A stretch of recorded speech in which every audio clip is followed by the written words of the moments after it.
Antes de mais, gostava de agradecer a vossa presença aqui, nesta sala bastante acolhedora, que foi para nós uma agradável surpresa. Nós estávamos à espera de uma sala tão acolhedora como esta.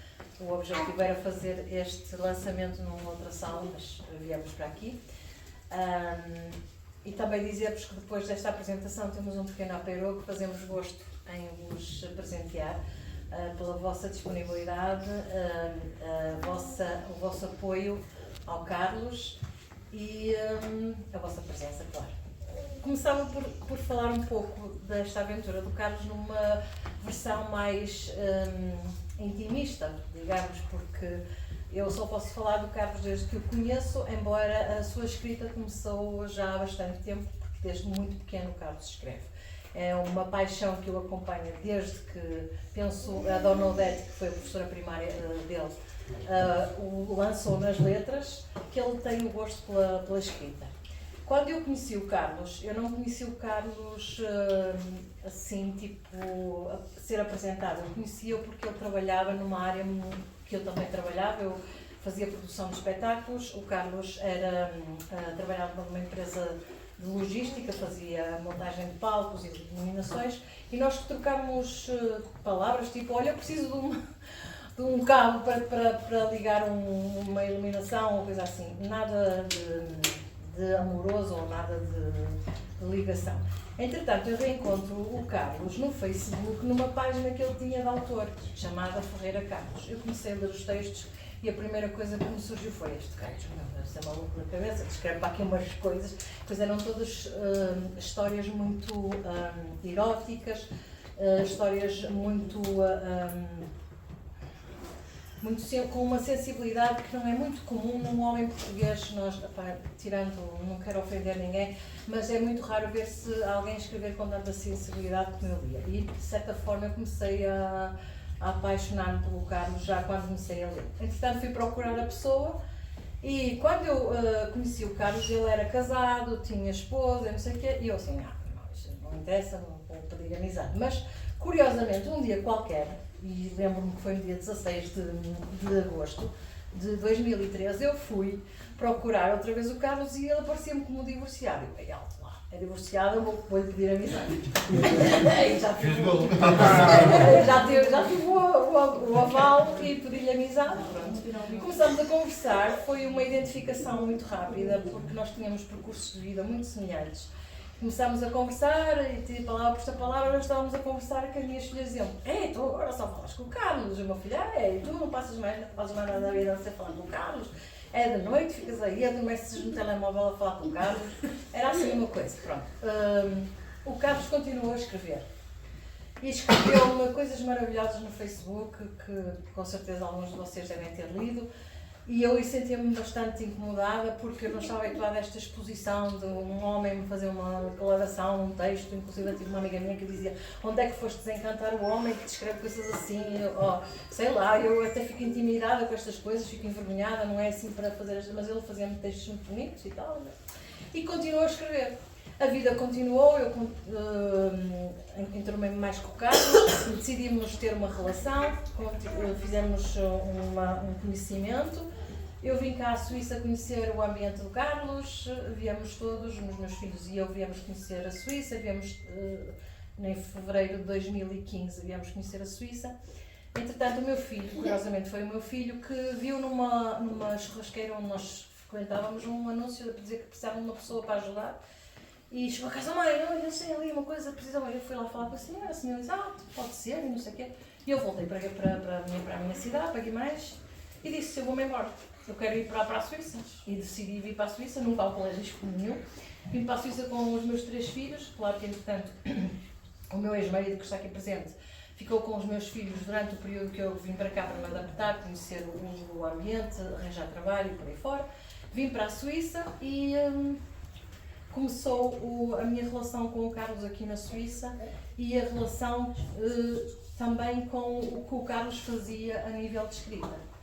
O Carlos é uma pessoa que escreve solitariamente. Ele não é, por exemplo, não chega a casa e pega num caderno e vai escrever. Ele não, ele, por exemplo, possivelmente o fará no intervalo, na pausa quando anda a conduzir o caminhão, possivelmente fará essa escrita assim, ou quando depois do trabalho resolve parar um bocado para fazer o seu momento zen, como eu costumo dizer, e lembra-se e vai escrevendo umas coisas, e é assim que o Carlos escreve, de uma forma muito solitária.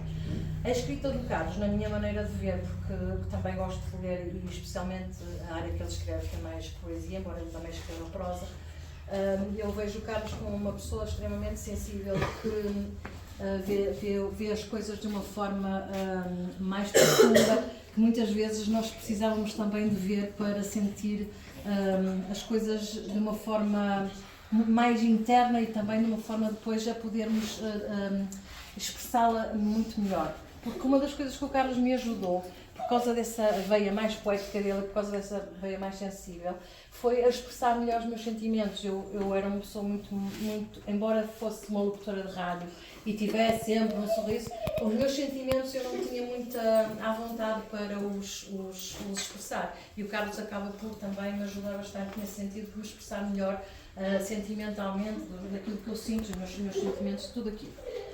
Entretanto, o Carlos faz parte das nossas vidas, tem sido um suporte imenso para a minha família e também nesta altura em que vocês sabem que perdemos o Henrique há cerca de 3 anos atrás, com quem o Carlos tinha uma relação extremamente bonita, que era, no fundo, uma relação de amigos, muito amigos. O Carlos veio trazer também à nossa família um suporte emocional extremamente valioso, que nos trouxe muita estabilidade, a mim e às minhas filhas e ao Henrique, e acabamos por trazer este sonho.